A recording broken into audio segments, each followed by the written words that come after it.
बेटे क्या नाम है आपका? सन्नी जी। आपका भाई था? जी वो जी, छोटा था बड़ा था? बड़ा भाई था क्या घटना हुई थी रामलीला? जी। हम रामलीला देखने गए थे तो वहाँ पर 3 लड़के आए, अभिषेक, धीरज और अरमान। आप भी जानते थे उनको? हाँ जी, हमारे मतलब कि हमारे मोहल्ले में रहते थे वो लड़के। तो वो मेरे भाई को बुला के लेके गए, तो थोड़ी दूर लेके गए तो मेरे भाई की भैंसा बसाई हुई जी उनके साथ। भैंसा बसाई हुई, फिर हाथापाई हुई, तो ये टेंट के अंदर लेके चले गए मेरे भाई को। तो उसके अंदर युवक खड़े थे, मतलब ये लड़के खड़े थे, चेतन पासी, अंश पासी और हमर पासी। हाऊ था जी, और शिव महादेव था, और वो हन्नी वाल्मीकि, संधू सरदार, और वो था जी अंकित ITI का, और करण। बस जी ये लड़के थे। तो इन्होंने छुरा छारा मारा जी मेरे भाई को। अंश पासी और अपनी ब्रेजा में आए थे, तो इन्होंने छुरा छारा मारा। तो ये छुरा छारा मार के मेरी तरफ को भागते हुए आए। तो इन्होंने मेरे को तो कुछ कहा नहीं। तो मैंने टेंट के अंदर जाके देखा तो मेरा भाई पड़ा था वहाँ पर। तो मैंने अपने भाई को पलट के देखा तो खूनम खून। तो फिर वहाँ पर मौके पे 112 खड़ी थी। उस वक्त सांस चल रहे थे उसके। तो मैंने मौके पे 112 खड़ी थी, उनसे मदद मांगी, तो उनकी तरफ से कोई रिस्पॉन्स नहीं आया मेरे को। तो मैं उनके सामने से उठा के भी लेके गया अपने भाई को। तो उन्होंने जब भी मेरे से ये नहीं पूछा क्या होया क्या नहीं। तो बस इतनी बात हुई। तो फिर हम अपने भाई को बाइक पे बिठा के लेके आए। पहले रमेश डॉक्टर पे ले गए, फिर सिविल में लेके आए, फिर यहाँ पर आके उसकी मौत हो गई। हाँ जी। जहां पुलिस सेवा सुरक्षा सहयोग का नारा देती है, वहीं एक डायल 112 पर सवालिया निशान उठ रहे हैं कि अगर वो वक्त रहते उनको ले जाते तो शायद मृतक की जान बच सकती थी। एक पिता अपने बेटे के इंसाफ की गुहार लगा रहा है। आइए जानते हैं उसके पिता ने क्या कहा अपने बेटे के बारे में। रमेश कुमार जी। बेटे का क्या नाम है? तरुण कुमार राहुल। तरुण कुमार। क्या घटना हुई थी? कुंडा पर रामलीला देखने गया था जी वो जी। उसको लड़के बुलाकर ले गए जी। कितने बजे बुला के ले गए? 10:30 बजे रामलीला ग्राउंड में से जी थट के ले गए थे जी। उसके साथ हाथापाई करी जी। जब उसने भी की तो उन्होंने छुरा मार दिया उसको जी। हाँ जी। तो उस टाइम फिर मौके पर कौन था? मौके पे मेरा छोटा लड़का था, जो बाद में उसको पता लगा वहीं ग्राउंड में ही तो हो गया वहाँ पे जी, जब तक वो भाग गए थे मार के उसको जी। तो अब आप क्या पुलिस से क्या गुहार लगाएंगे? कहते भी बस न्याय मिलना चाहिए जी। कितने लड़के थे? लड़के तो 20-25 थे, लेकिन 12-13 जने जिन्होंने मारा था, जो उनसे साथ ले गए थे 3 बंदे वो, और 3 वो दूसरे 12 बंदे थे जी वो। कितनी उम्र थी उस बेटे की?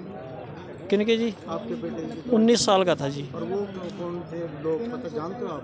नहीं, मैं नहीं जानता, बच्चे ही जानते हैं जी। आप नहीं जानते? नहीं जी। बेटा जानता हुआ? हाँ जी। बेटे क्या नाम है आपका? सन्नी जी। आपका भाई था?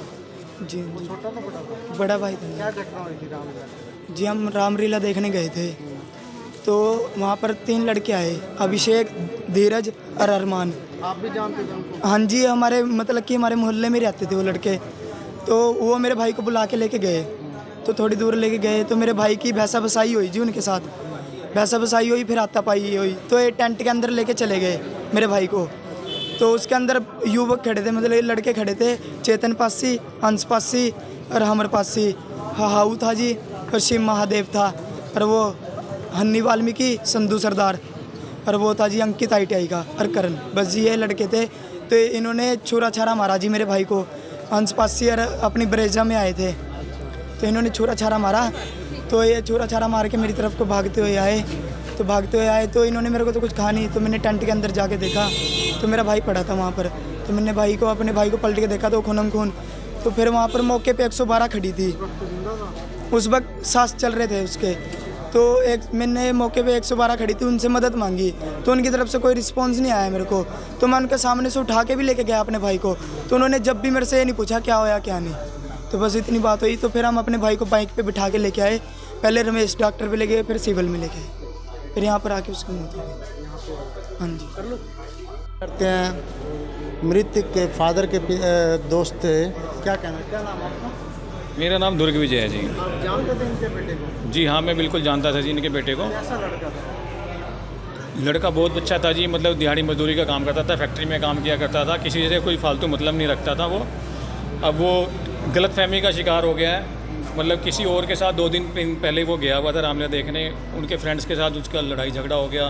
तो गलतफहमी में उस लड़के को ले गए और उसका जो है धोखे से वहाँ पे उन्होंने बुला के मतलब इसकी कोई मर्डर कर दिया। इसकी के प्रति क्या कुछ है, सुरक्षा के देखो सर, रेलवे वर्कशॉप के अंदर इतना बड़ा ये प्रोग्राम होता है, तो मेरे जो अपनी मतलब मैं जैसे 2-3 बार मैं भी अभी तक जा चुका हूँ, जब से रामलीला शुरू हुई है, बच्चों के साथ हम जाते हैं, तो वहाँ पे सेफ्टी मेजर के हिसाब से देखा जाए तो वहाँ पे कुछ भी नहीं है कि मतलब पुलिस की प्रोटेक्शन कुछ नहीं है मेरे हिसाब से, जो मेरा पर्सनल ओपिनियन है। बाकी वो अब रेलवे महकमा जाने या पुलिस जाने, कम से कम वहाँ पे 2-3 RPF वाले होने चाहिए और 2-3 पुलिस वाले होने चाहिए। मतलब उनसे डर बना रहता है, जहाँ पे भीड़ भाड़ की व्यवस्था है वहाँ पे डर बना रहता है भी शरारती तत्व ये वाला काम करने के बारे में सोचे ही ना।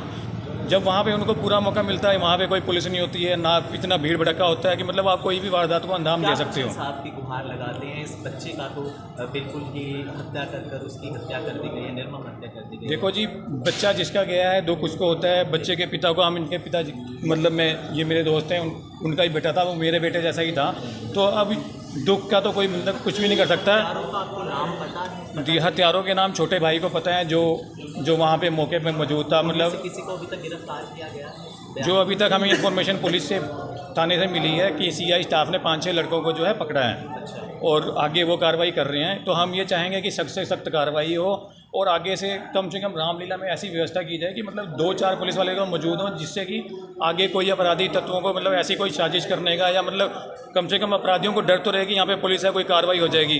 अब जैसे हम 112 का मसला लेते हैं कि 112 ने कोई हेल्प नहीं की हमारे वहाँ पे, जो उस टाइम पे उसको चोट लगी हुई थी लड़के को।